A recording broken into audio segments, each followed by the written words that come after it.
Bonjour à tous. Un complexe mondial de censure. Voilà comment Elon Musk dénomme ce qu'il a découvert avec une équipe d'enquêteurs et qu'il publie. Et ça n'est pas fini, la publication est en cours et c'est devant, ce jour même, ce 30 novembre, devant le Congrès américain. Ça n'est pas rien. Il était parti des Twitter Files, des Facebook Files sur comment s'organise la censure sur les élections, sur le Covid, sur l'Ukraine, sur tant et tant de sujets. Comment certains se considèrent comme victimes, vous verrez que le nom de Macron apparaît, et comment en remontant les fils, on en arrive à un système qui mêle des gouvernements, le complexe militaro-industriel, des ONG, des médias, des entreprises de réseaux sociaux. C'est absolument passionnant, c'est inquiétant, mais au moins on est au cœur, ça y est, on est au cœur de la machine, dans ce complexe mondial de censure balancé par Elon Musk avec son équipe d'enquêteurs ce 28 novembre. Alors je vous explique tout maintenant dans cette vidéo. Il y a des choses qui sortent, il y a des copies d'écran, il y a des mails, il y a plein de choses, hein, tout est étayé. On en reparlera parce que ça n'est pas fini, il y a plein de révélations qui arrivent. Et ça concerne le monde entier, dont la France. Évidemment, évidemment. Et on avait donc raison. Et on nous a dit complotistes pour dire il y a de la censure, il y a des narratifs qui sont créés, etc. Et là, tout est démontré, on a tout, on a toutes les pièces. Voilà. Donc il n'y avait rien de complotiste là-dedans, bien évidemment.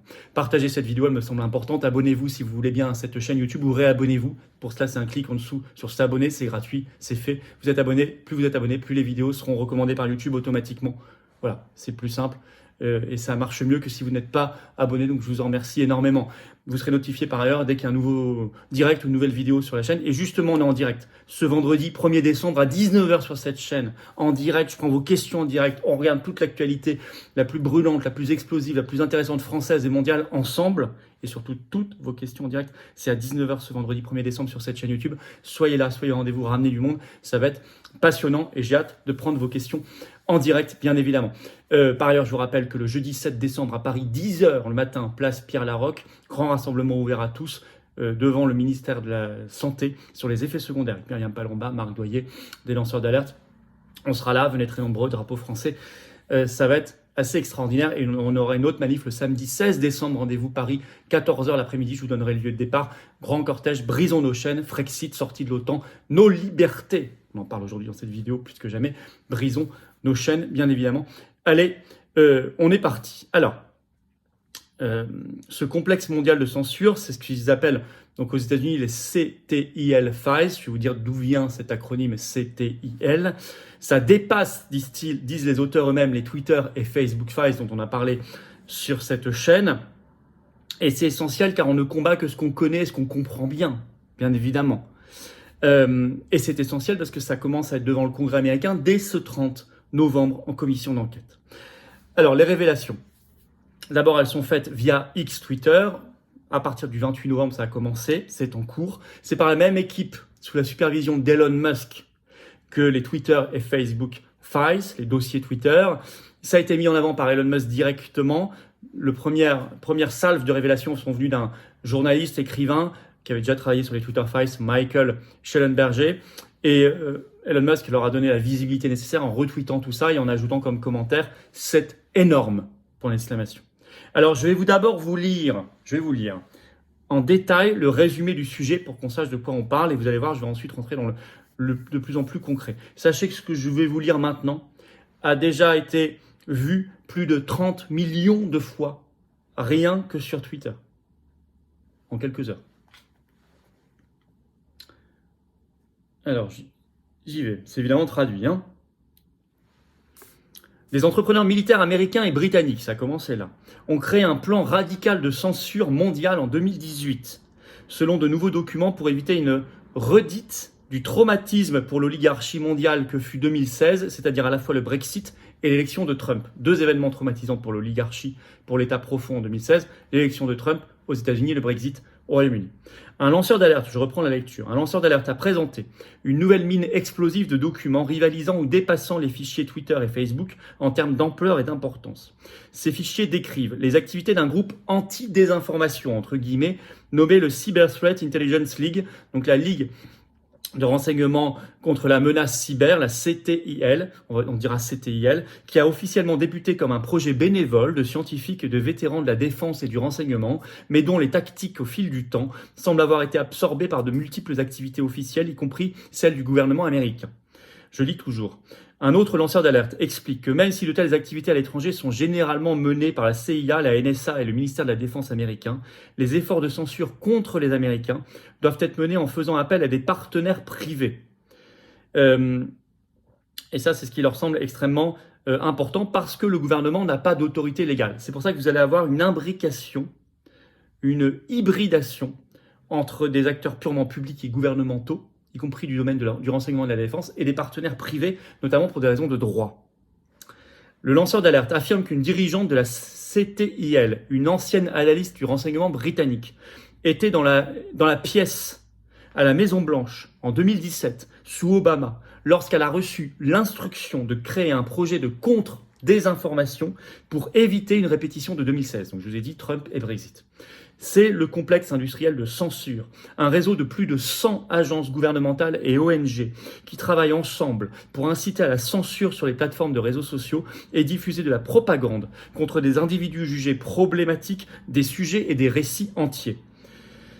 Au printemps 2020, CTIL a commencé à suivre et à signaler les contenus problématiques sur les réseaux sociaux, tels que les discours anti-confinement, tels que les discours du type « tous les emplois sont essentiels », tels que les discours du type « nous ne resterons pas à la maison », on avait les mêmes en France, ou « rouvrez l'Amérique maintenant », nous on disait « rouvrez tout de suite ». L'organisation a également effectué des recherches sur les individus publiant des hashtags anti-confinement et a conservé une feuille de calcul avec les détails de leur biographie Twitter. L'approche du CTIL en matière de désinformation allait bien au-delà de la censure. Les documents montrent que le groupe s'est engagé dans des opérations offensives pour influencer l'opinion publique, discutant de moyens de promouvoir des contre-messages, de coopter des hashtags, de diluer les messages problématiques, de créer des comptes fantoches et d'infiltrer des groupes privés sur invitation uniquement. Et je vous donnerai d'autres techniques, vous allez voir, ça va très très loin, y compris des opérations sous faux drapeau, etc., dans un instant. Vous avez compris l'histoire générale. À l'appui, documents, rapports, copies d'écran, mails, etc. Ils ont d'abord agi sous couverture, ce CTIL. Au printemps 2020, vous avez même des articles de presse qui en ont un peu parlé pour essayer de minimiser tout ça. Par exemple, Bloomberg, le Washington Post, qui ont publié des papiers à l'époque disant que le CTIL, c'était seulement, je cite, un groupe d'experts et de bénévoles en cybersécurité. Pourtant, ils étaient bientôt 1400 dans 76 pays. C'est vraiment une toile d'araignée mondiale, un complexe mondial de censure. Ça a été créé par, on apprend dans ces révélations, un ancien responsable des renseignements israéliens. Il y a également, vous avez vu, du renseignement américain, du renseignement britannique, un responsable de la sécurité chez Microsoft. Microsoft, c'est qui à l'origine? Bill Gates. Beaucoup d'ex-entrepreneurs militaires. Donc il y a des liens avec le complexe militaro-industriel américain. Ils ont travaillé à, je cite, comment contourner le premier amendement, vous savez, celui qui aux États-Unis garantit la liberté d'expression, et ils ont produit un rapport important pour cela qui est sorti pour la première fois, le rapport MISINFOSEC, qui estime qu'il y a des victimes principales. Et je vais vous les citer, écoutez bien. Barack Obama, victime de la désinformation et des méchants complotistes. Barack Obama, Hillary Clinton, John Podesta, qui est cité parmi 4, je vous dirai quel est le quatrième. John Podesta, c'est quand même intéressant parce que lui, c'est tous les problèmes sur la pédocriminalité.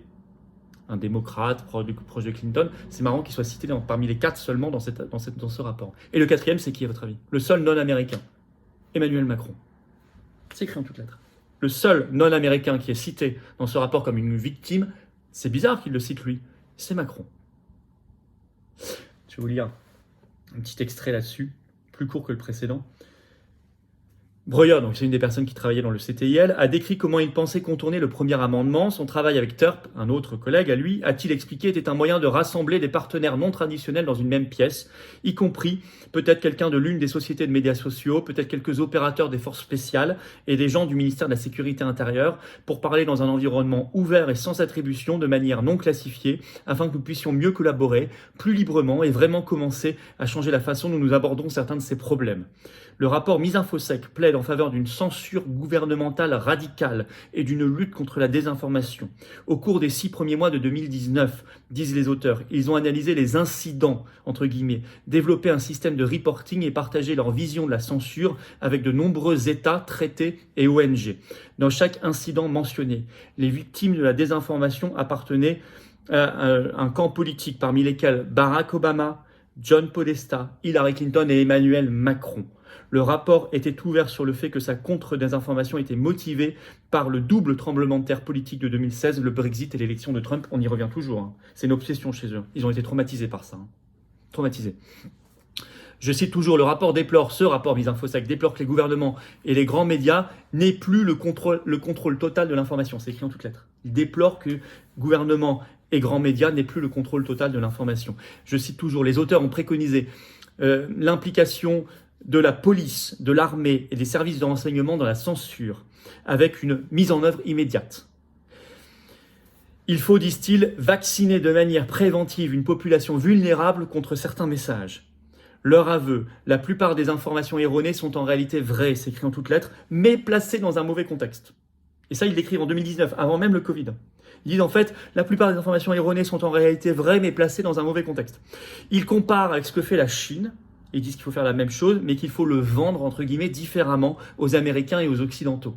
Il faut faire comme la Chine, mais il faut le vendre différemment, sinon ça ne marchera pas. Je vais vous lire le dernier extrait que je vous lis, plus court encore. Breuer, donc un des types du CTIL, s'exprimait librement, déclarant ouvertement que le contrôle de l'information et du récit qu'il avait en tête était comparable à celui mis en œuvre par le gouvernement chinois, mais rendu plus acceptable pour les Américains. Si vous parlez aux citoyens chinois moyens, il est absolument convaincu que le grand pare-feu de Chine n'est pas là pour la censure. Il croit que cela existe parce que le Parti communiste chinois veut protéger les citoyens et qu'il croit absolument que c'est une bonne chose.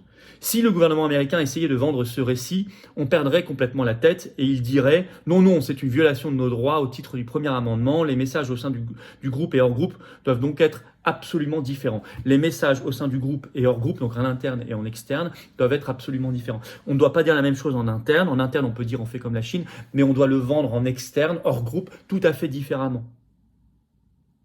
Pour que ce soit absorbé. Mais c'est exactement ce qu'ils font depuis quelques années, hein. Les fact-checkers, quand ils vous disent c'est pour votre bien, c'est pour lutter soi-disant contre le terrorisme, la pornographie ou je ne sais quoi, c'est exactement ce qu'ils font. Ils ont déployé exactement cette propagande-là, y compris pour vendre le règlement européen DSA de censure, etc. etc. Très intéressant, parce que ça, c'est écrit en 2019. Hein. Mais vous voyez bien qu'en fait, leur modèle, c'est exactement une censure type chinoise. Alors, Matt Taibbi, le 29 novembre, dans une autre série de tweets, a rajouté des choses à ses révélations sur le complexe mondial de censure. Et lui, il va dans un détail très concret.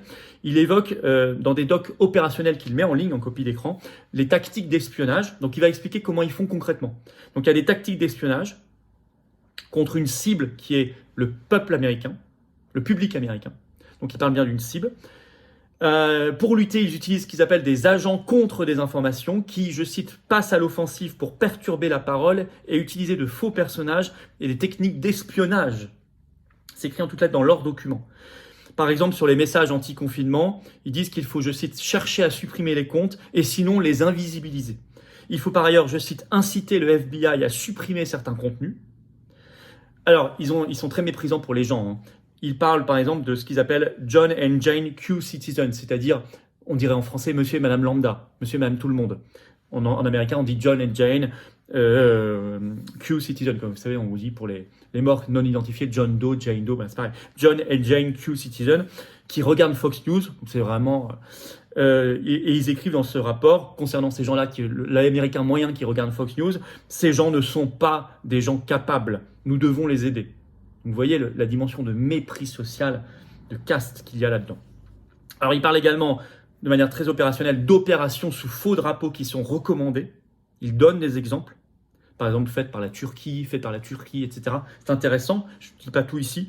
Il parle d'utilisation de l'intelligence artificielle, de faux sites, d'infiltration, tout ça sont des citations, et la construction et l'utilisation de bots. Donc c'est drôle quand on a dit il y a les bots russes et tout, c'est eux qui en fait l'assument de le faire.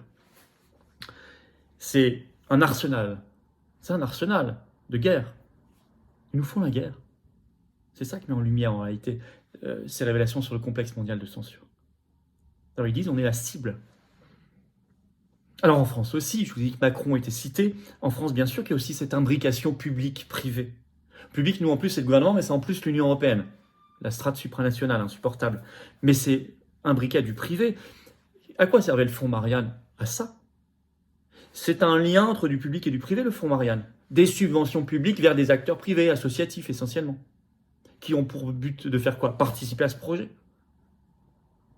Il y en a plein d'autres des liens. Le Fonds Marianne a été très médiatisé, mais il y en a plein d'autres. Le combat pour la liberté, il est plus que jamais, et la liberté d'expression fondamentale. Relayez tout cela. Comment voulez-vous combattre quelque chose qu'on ne connaît pas? Le public français n'est pas au courant de ça. Partagez cette vidéo si vous voulez bien, relayez-la, mais remettons la liberté au centre. Abonnez-vous à cette chaîne YouTube pour cela, cliquez sur s'abonner en dessous. C'est un clic, c'est gratuit, vous êtes abonné et comme ça les vidéos circuleront mieux, y compris celle-là. Grand merci, vous réabonnez-vous. Peut-être que YouTube vous a des abonnés vérifiés. Réabonnez-vous le cas échéant, grand merci. On se retrouve ce vendredi 1er décembre à 19h en direct sur cette chaîne. On reparlera de ça et du reste, toute l'actualité la plus chaude, la plus intéressante et toutes vos questions en direct. Soyez là, évidemment. Et moi, je vous attends, patriotes. Le combat pour la liberté se matérialise dans cette carte orange d'espérance, de libération. On brise nos chaînes. Vous voyez à quel point le combat pour la liberté et la souveraineté, c'est le même. Il doit être mené ensemble. Il est complètement anti-oligarchique. Mais il est beau, il est dur, il est rude. Les vérités sont rudes, je le sais. Mais il est indispensable pour nous et nos enfants. Indispensable. On ne peut pas leur laisser une France et un monde dans cet état-là. Venez maintenant vous battre à mes côtés. Et aux patriotes. Adhérer, c'est le premier lien sous la vidéo en description. Ce lien est également commenté épinglé. Une petite fiche maintenant sur l'écran, dans quelques secondes, un lien sur l'écran. Faire un don de soutien au mouvement, c'est le deuxième lien sous la vidéo en description. Le don permet de faire des actions concrètes, d'avoir des projets concrets. Sinon, on ne peut pas. Vous croyez que ce sont nos copains, ces gens-là, qu'on a leurs millions et leurs réseaux et leurs aides? Non, tout au contraire. Donc il faut être aidé par adhésion, réadhésion, don. Tout ça, c'est défiscalisé aux 2/3 de vos impôts. Une baisse concrète de vos impôts quand vous adhérez, réadhérez ou donnez massive. Profitez-en. Profitez-en. Vous mettez 50 €, ça enlève 33 €, vous en mettez 5 000, ça enlève plus de 3 000, vous en mettez 5, ça enlève 3 € et quelques, etc. Voilà. Et par ailleurs, je suis en manif avec vous jeudi 7 décembre, 10h, place Pierre-Laroque à Paris, ouvert à tous, manif spécial effet secondaire, vérité et justice sous les fenêtres du ministère de la Santé. Soyez là, très nombreux. Allez, bravo aux donateurs, aux réadhérents, bienvenue aux nouveaux adhérents patriotes et vive la France.